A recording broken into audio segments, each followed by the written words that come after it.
لما يكون ما نبغى احنا نظلم برضه والناس تحبيب ممكن بعض الانديه، يعني معظم انديه الشرقيه خلينا نقول كمثال هي اللي بتحقق بطولات اللي هو القطاعات السنيه. وهذا موضوع ثاني كابتن عبد الله، انه ايش معنى في انديه تلاقيها مميزه جدا في القطاعات السنيه لكنهم ما هم مميزين على مستوى الفريق الاول، بعيدين.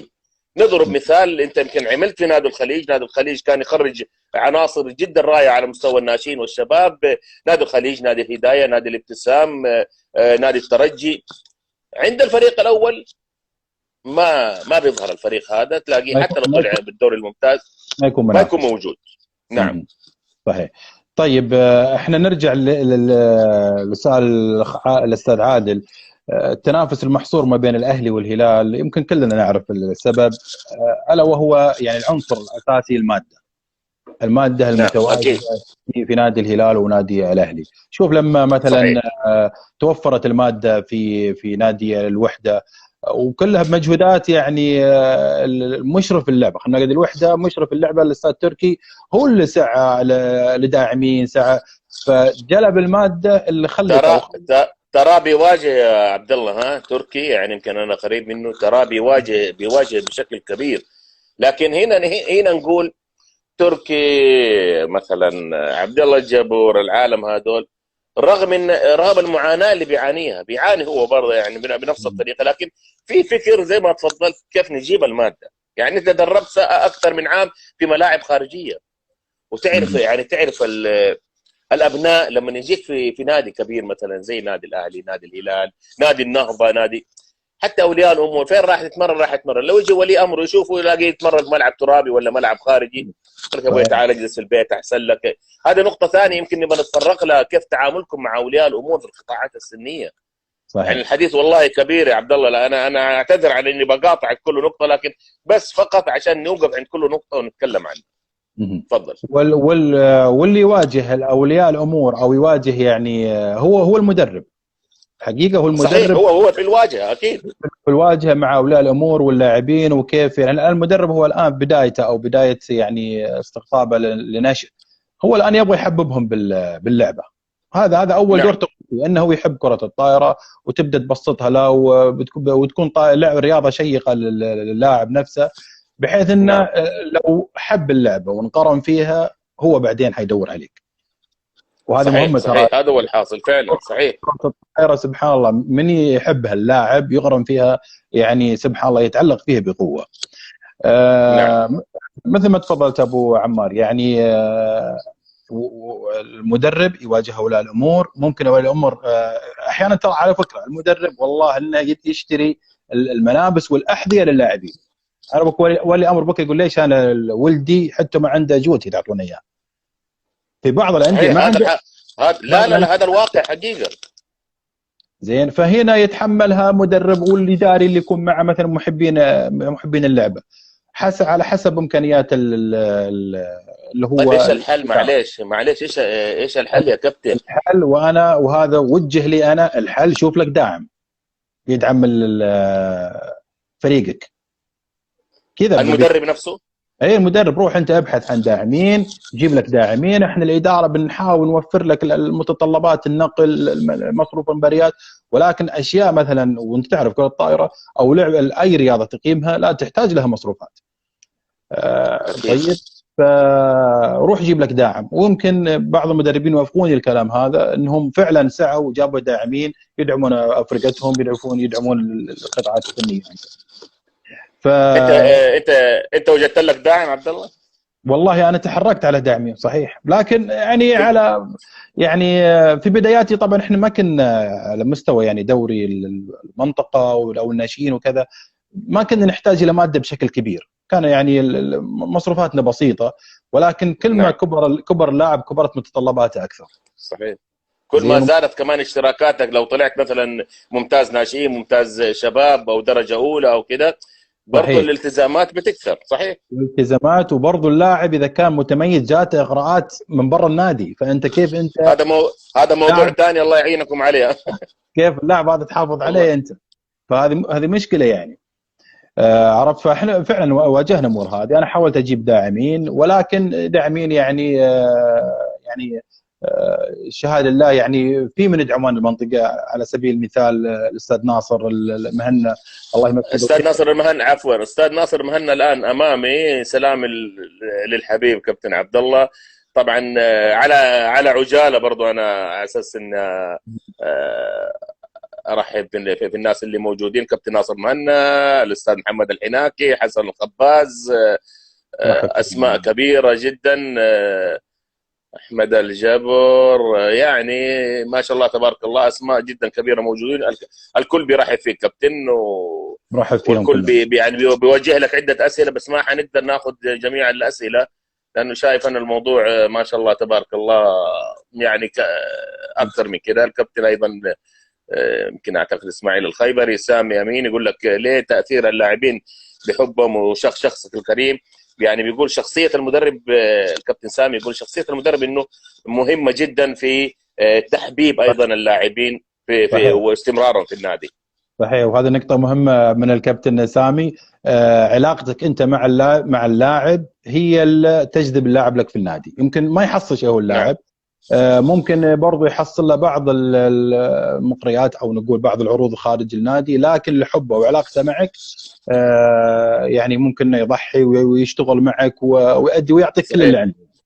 وهذه نعم، مهمة كمدرب، كيف أنت تكون علاقة فوق الممتازة مع اللاعب. وهذه جدا مهمه كابتن، على اساس انه في الوقت الراهن، في الظروف اللي تحدثنا عنها، كيف نحافظ على اي موهبه تجينا. صحيح. يعني بعض الاحيان زي ما تفضلت، يمكن انا قريب منكم انتوا وعايش الوضع هذا، ممكن المدرب يدفع من جيبه ويدعم اللاعب، ممكن يدعم اسرته، ممكن من الخفاء. انت بتنظر للاعب تشوف في الموهبه الحقيقيه اللي ممكن ينفعك اللاعب هذا، فتضطر انت تتمسك فيه، حتى لو تكافئه بشكل غير مباشر يعني عن بقيه اللاعبين. فهذه حاجات جدا مهمه، الله يعين عليها المدربين. يعني يكون المدرب ممكن مقتدر او علاقته كويسه انه يجيب سبونسر ولا راعي، لكن الثانيين يعني ما بيقدروا، فما بيستمر. هذه مشكله كبيره والله بنعانيها. صحيح صحيح. نعم. يعني مثل ما تفضلت ابو عمار، انه يعني قليل من الانديه اللي بتحصل لهم داعم او بيحصل لهم محبين، سواء يعني قدامى لاعبين وحابين النادي ويدعمون الفرقه. هذه موجوده برضو بالاخص في انديه القطيف او انديه الحسا، اللي هي في بلدات صغيره، يعني تحصل داعمين من لاعبين قدامى هم اللي يدعمون الفريق. الكابتن سعيد، الكابتن ابو عاد سعيد حبتر يرحب فيك رحب فيه وبيعيش والله. معاك بيعيش معاك المعاناه اللي بيعانيها بالمنطقه الجنوبيه ابو عايض. صحيح. هذه معاناه نحن كمدربين يعني وطنيين نعانيها، انا وكابتن سعيد وكثير من المدربين الحقيقه، يعني انه الكابتن شايل على سليمان عاتقه. الشراري ايضا، ابو سليمان محمد نعم الشراري ايضا من المنطقه الشماليه. هذا عاد ابو سليمان معاناه مختلفه لحاله، لكن صحيح. في اصرار. في موضوع اخر معلش يمكن برضه الحديث بيجر بعضه كابتن عبد الله، كثير من المدربين الوطنيين برضه نلاقيهم ظاهرين في دورات الصعود. يعني حقيقه احنا شفنا الكابتن مثلا محمد الشراري حقق مع نادي طبرجل دوره الصعود، وكان حاجه جدا ممتازه، وكلنا كنا سعداء انه في نادي من منطقه اسمها طبرجل مثلا يصعد لدوري الاضواء، دوري الدرجه الاولى. ولكن نفسها كان يمكن عاشرت يمكن نادي القلعه، لكن ما بيستمر الوضع. يعني يمكن حيكون لنا حديث احنا مع الكابتن محمد الشراري في هذا الموضوع، الحديث عن هذه الاسباب. ليش تلقى فريق جدا مميز، وانت كمان حضرت انت الدوره هذه، كنت انت معانا مع نادي النهضه في الجنوب، وكانوا يعني كان في اداء، بيستقطبوا لعيبه من خارج النادي، لكن القاعده ما هي موجوده في هذه الانديه، وهذه هي الاشكاليه. صحيح. نعم. يمكن أنا بداية حديثي معك أبو عمار أنه لما بديت مع نادي النهضة كان فكرنا نبدأ بالنشر، وحطينا خطة زمنية بعد وهذا 5 الصح. 6 سنوات. وهذا اللي صار معنا. يعني اللهم صحيح. ممكن في دورة صعود أو في دوري الدرجة الأولى أو ممتاز ممكن أنت تدعم لاعبين، بس مو أدعم يعني ب8 لاعبين من خارج المنطقة. وهنا نعم. الاشكاليه، يعني النادي حيكون يعني حيتكبد او نقول حيرحق ماديا، انه اللاعبين هذول لهم متطلبات، وانت كل سنه حتدفع لهم المتطلبات هذه، فهنا مشكله على النادي. ولكن هذا مشكلة. احنا نبغى نتاج لاعبين جدد. انا ما ابغى اللاعبين ادورهم نفس اللاعبين ادورهم في دورات صعود، انا ابغى ناتج لاعب جديد، ابغى اشوف لاعب موهبه طلع من دوره صعود، هذا بكره يخدمني ويخدم نعم. المنتخب، وممكن ينتقل هو لنادي من الانديه الكبيره. يعني ابغى نتائج جديد في الدورات الصعود، ما ابغى اللاعبين هم نفسهم يدورون في نفس او ادورهم في جميع فرقه المملكه. نعم. فارجع اللاعبين واقول تفضل تفضل كمل فارجع كابتن. اقول يعني بناء الفريق من تحت هو اسلم، يعني اسلم شيء لك انت تطلع بدوري وتطلع قوي الى دوري الدرجه الاولى او الدوري الممتاز. لو ضربنا بالنسبة أو بالعدد، خلينا نقول تخطيط ك3 سنوات ناشئين، 3 سنوات شباب، زي ما تفضلت أنت الآن، 6 سنوات إلى 7 سنوات ممكن نقدر نطلع بفريق حتى نوصل للفريق الأول. 3 سنوات و3 سنوات شباب بنسمى فريق أول ومنافس على. كم ممكن يعني يبقى معاك إذا بدأت من قطاع ناشئين في مجموعة معينة؟ كم نجم ممكن يبقى معاك حتى توصل للفريق الاول؟ انا اتكلم الان حاليا، حندخل موضوع اخر منعطف اخر اللي هو موضوع المنتخبات، كيف يعني ايصال هؤلاء اللاعبين. يعني احنا كلنا في السعوديه شغالين على مسابقات الهدف منها تكوين منتخب ينافس على المنافسات الخارجيه. هنا نتكلم كابتن عبد الله بحكم انك عاشرت المنتخبات اعوام عديده ما شاء الله تبارك الله على مستوى بالتحديد، وهذه حاجه انت يمكن محظوظ فيها، على مستوى القطاعات السنيه الناشئين والشباب مع المنتخب الاول، سواء كمدرب كمساعد مدرب مع افضل المدربين الاجانب مع الكابتن محمد اللقاني، وايضا كاداري مع هذه المنتخبات. مين ممكن يوصل معاك لهذه الدرجه؟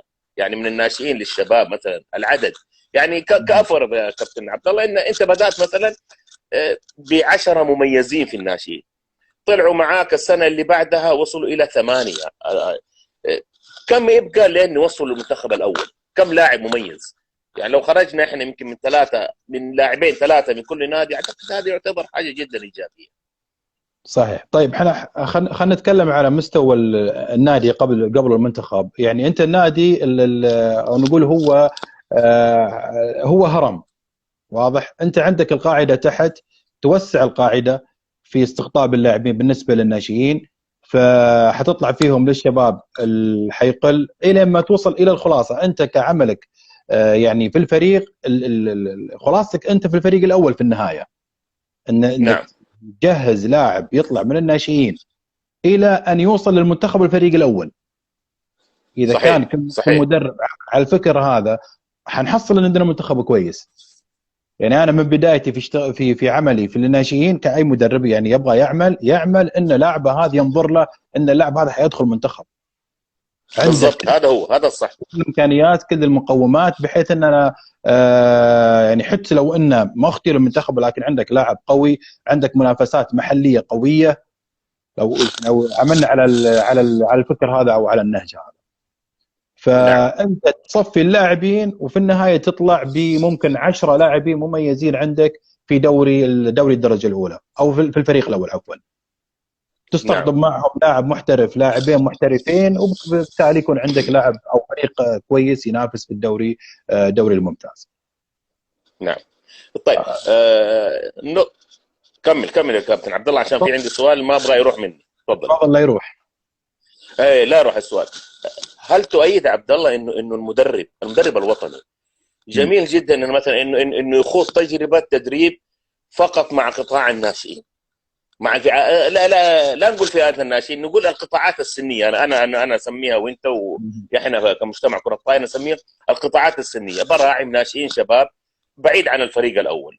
تؤيد انه المدرب يكون متخصص فقط في هذه القطاعات وما يعني ما يطلع الفريق الاول؟ انا اشوف مدربين كثيرين كانوا بارزين جدا في القطاعات السنيه وتمسكوا بموضوع انه خلاص انا كده علاقتي بالقطاعات السنيه، اسلوبي، دراساتي، تطلعاتي، تطويري على نفسي على القطاعات السنيه. هل يفضل هذا الشيء ولا ممكن مثلا نقول المدرب لا يطور نفسه يوصل مثلا للفريق الاول؟ صحيح. ايش رايك؟ والله شوف انا رايي هو طبعا هو المدرب سواء يعني يدرب في الناشئين ولا بد انه يطور من نفسه، حتى لو هو صحيح. يدرب يقول تخصصه في قطاعات الناشئين. ولكن بعض المدربين بينهم فروقات فرديه بين ما بين المدربين. في بعض المدربين يفضل انه يعني يعلم المهاره، يستمتع في نعم. تعليم المهاره. صحيح. يعني شغله مع القطاعات الناشئين يختلف عن عمله مع الفريق الاول. الفريق الاول صحيح. شغل اي نعم. خططي، شغل بنائي، شغل يعني شغل ثاني مع الفريق الاول. ولكن يجد نفسه انا في القطاعات السنيه احب يعني اعلم مهاره مكتسبه، واعلم الصغار الخطوات اللي اعلمهم يعني المهارات كره الطائره. ف نعم. ولا يمنع اذا هو عنده يعني القدره انه يتولى فريق الاول، يعني يطلع خاصه عبد الله لو او عفوا، خاصه يا عبد الله لو كان الفريق الاول هذا هو اللي انت بدات معاه من قطاع الناشئين والشباب. هذه تعتبر انا اشوفها انها حاجه ايجابيه، حتى يعني العلاقه تفضل مرتبطه بين اللاعبين والمدرب من الصغر. صحيح. هذه وعارف ممكن نقول بها على ايه. صحيح.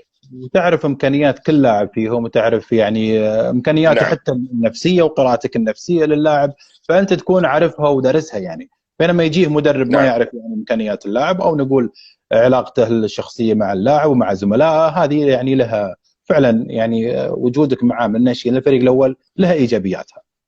ولكن نعم اكيد برضو قلت يمكن هذه. بعض اللاعبين يحتاج الى نقول، او اذا وصل مرحله الدرجه الاولى يحتاج الى تنويع في فكر المدربين. يعني لا يبقى على مدربه نفسه، ممكن يجي له فكر من مدارس مختلفه، من المدرسه نعم التونسيه، صحيح. من المدرسه المصريه، ممكن يكون مدارس اوروبيه تغير شويه من فكر اللاعبين. وهذه ترى مطلب، يعني مو شرط انه خلاص انا اشتغلت معه في الناشئين حيبقى معي الفريق الاول وحكون معه في الفريق الاول. صحيح. صحيح. فانا معك انه المدرب يتخصص في الناشئين ويعمل. نعم وانا اتفق معك. لأن المدرب كل سنه يكتشف يعني يكتشف موهبته في التعليم، نعم. تليبه في توصيله للمهاره وسهولتها توصيل المهاره للاعب. فهذا ترى يعني تدريب ناشئين يعني متعه ويستمتع فيها المدرب، انه يعني يشوف مراحل التطور اللاعب قدام عيونه، كيف يتطور اللاعب وشيء هذا يفخر فيه ويستمتع فيه في نفسه. اكيد كل تاكيد. طيب نتجه الى اتجاه ثاني او اتجاه اخر. كابتن عبد الله معلش حاخذك ساعه كامله ما حنوقف، لانه تفضل. حديث معك شيق حقيقه، ولا نبغى نوقف ولا نبغى ناخذ بريك لانه احتمال كبير حتى الساعه يمكن ما تكفينا. اهم شيء كابتن عبد الله انت الان تفضل. حبيبي كابتن عبد الله انت الان تحدثنا عن البدايات، الحاجه الكبيره اللي سويتها والعمل الكبير اللي عملته. اوصلت عدد كبير من اللاعبين الى المنتخبات الوطنيه وكانت لك علاقه ايضا جدا ممتازه معهم. بدايتك مع المنتخبات الوطنيه طبعا، هل بدات مدرب مباشره لاحدى القطاعات السنيه في المنتخبات الوطنيه كبدايه مع المنتخبات؟ وهذه على ما نعتقد انها منعطف جدا مهم، وايضا مرحله جدا مهمه يعني لاي مدرب انه يوصل لقياده منتخب بلاده وحمل امانه، يعني زي ما نقول لمنتخب بلاده. فهل بداياتك كانت كمدرب اساسي او كاسم مدرب هيد كوتش او مساعد مدرب، ومع مين؟ طبعا انا بداياتي مع المنتخبات، احنا بدينا اول شيء في منتخبات التعليم. يمكن نعم. انت شاركت في البطولات هذه، بطولات التعليم، المدرسيه. اي بطولات صحيح. التعليم المدرسيه كمساعد مدرب مع مع الكابتن تيسير ومع الكابتن علي مرهون وزملاء كثيره. صحيح. بعدها عملت كمساعد مدرب برضو في المنتخب المدرسي المشارك في البطوله العربيه في لبنان كمساعد مدرب. نعم. ومع مع الكابتن علي مرعي الله يمسيه بالخير، المدرب الله كان هو يمسيه بالخير. برضو كان صحيح. يدارين الاداري اللذيذ الدكتور هاشم، كان هو اداري الفريق. نعم. هذه بدايتي مع المنتخبات. ثم عاد يعني التحقت بالمنتخب الوطني او المنتخب المملكه كاداري في اي فئه؟ في اي فئه فئه؟ فئه الناشئين. ناشئ، نعم. طبعا كانت فكره كاداري، كان الله يمسيه بالخير مدير المنتخبات وقتها استاذ صالح القاسم، كان يبقى هو اداري مدرب، او يعني شخص يجد فيه يعني الفكر التدريبي مع الاداري، وهذه طبعا فني ايجابيه فني كويسه. فني واداري، صحيح. فني واداري، وانا تعلمت يعني نعم. الاداره، والاداره يعني فعلا لها يعني نقول اساليبها ولها غير التدريب. صحيح. اوكي، نعم. ولكن بحكم يعني احنا كمدربين اداريين في انديتنا، ويعني ومسؤولين نعم. عن انفسنا ومسؤولين عن لاعبين، ونعرف كيف يعني ونصرف على اللاعبين وكذا في الانديه، بالتالي انا يعني ايد انا ايدها كابتن عبد الله، انا ايد الموضوع ده في القطاعات السنيه، صحيح. مهم. ايده بشكل كبير، بالتالي انه ممكن المدرب في القطاعات السنيه يكون ايضا اداري في المنتخب، في قطاع في القطاع السني، لانه قريب جدا وشعوره اكبر بهذا القطاع، بحكم انه اكثر ما هو يعني الاب الروحي معاه كان اصلا في النادي. تفضل. صحيح، وبرضه يعني يفهم احتياجات المدرب. المدرب الان في المنتخب يطلب يعني عنده متطلبات من الاداري، ويفهمها الاداري المدرب اللي يكون هو عمل واشتغل في نعم. التدريب وكذا، يفهم وش متطلبات المدرب. وهذه صحيح. وهذه صحيح. مهمه، فانا اخدمتني كثير لما التحقت بالمنتخب. انا عملت في فرقتي كمدرب وكمسؤول فريق وكاداري في فريقي، كيف اتعامل مع اللاعبين وكيف، فهذه يعني خدمتني بشكل كبير في المنتخب، وما كانت عندي صعوبه في اداره المنتخب. ممتاز. عرفت يا ابو؟ طيب، هذا بالنسبه لبداياتك مع المنتخبات السعوديه، مو المدرسيه، المنتخبات السعوديه الرسميه، بالضبط. كاداري لمنتخب ناشئين، صحيح. كمدرب او كمساعد مدرب. لا، انا في المنتخبات ما امسك كمساعد مدرب، كلها اداري. نعم. كلها اداري. كلها اداري. كلها لا، اداري. انا حضرت معك كبطوله. صحيح. بالنسبه حق البطولات، طبعا اي. ما عندهم مسمى اداري. بالنسبه للبطولات الاسيويه ما في مسمى اداري. مساعد مدرب. يكون الجهاز مساعد مدرب ثاني. مساعد مدرب اول، وفي مساعد مدرب ثاني مع الهيد صحيح. كوتش. صحيح. مسمى في نعم. البطوله يكون في البطولات الاسيويه بالتحديد ما في مسمى يعني اداري. آه، ف فكنت يعني كمساعد مدرب ثاني مع المدربين اللي كانوا معنا في ذيك الفتره. تشعر كابتن عبد الله انه يعني انت الان طول الموسم انت في ناديك بتدرب، بتمارس تدريب، فكر، شغل عملي وشغل تطوير وشغل ومعاناه، وفجاه كده تروح منتخب اداري. ايش الافضل لك؟ انه ممكن مثلا ان اكون مثلا اداري او مساعد مدرب او مدرب؟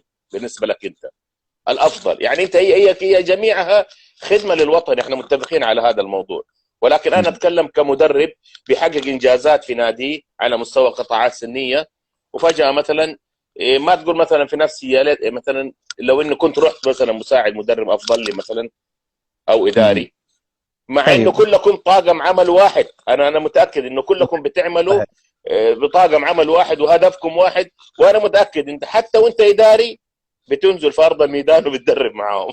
صحيح. وبقول لك بكل امانه يعني، وهذا شيء يمكن الحقيقه، انا اتمنيت كنت مساعد مدرب في المنتخب وليس اداري.